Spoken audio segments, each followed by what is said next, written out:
మనం చూశాము ఈ రాష్ట్రంలో 10 సంవత్సరాలుగా అధికారంలో ఉన్నటువంటి బీఆర్ఎస్ పార్టీ కేసీఆర్ కుటుంబము ఏ రకంగా దోపిడీ చేసిందో మనకు తెలుసు. వేల కోట్ల రూపాయలు దోపిడీ చేయడం జరిగింది.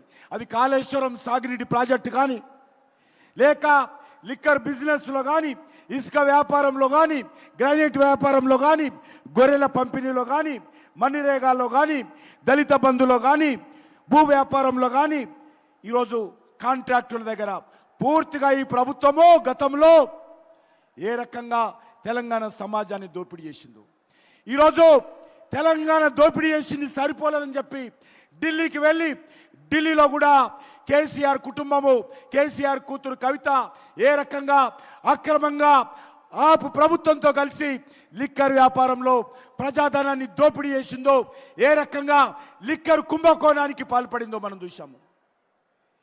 ఇది చాలా తెలంగాణ సమాజం అంతా కూడా ఈరోజు తల దించుకోవాల్సినటువంటి పరిస్థితి ఏర్పడింది. తెలంగాణను 10 సంవత్సరాలుగా దోచినటువంటి కేసీఆర్ కుటుంబము ఢిల్లీకి వెళ్ళి లిక్కర్ బిజినెస్లో ఈరోజు అక్రమాలకు పాల్పడి తెలంగాణ సమాజం అంతా కూడా తల దించుకునే విధంగా ఈరోజు కేసీఆర్ కుటుంబం వ్యవహారం చేసింది.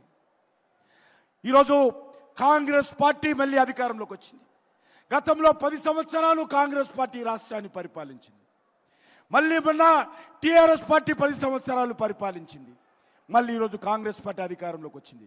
కాంగ్రెస్ పార్టీ కుక్కతోక వంకరన్నట్టుగా ఈరోజు తన అవినీతి కార్యక్రమాలు మళ్ళీ తెరలేపడం జరిగింది.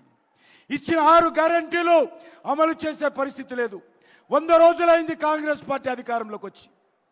100 రోజుల్లో 6 గ్యారంటీలు అమలు చేస్తామని చెప్పారు. కానీ ఈ యొక్క 6 గ్యారంటీల విషయంలో తెలంగాణ సమాజానికి స్పష్టత లేదు.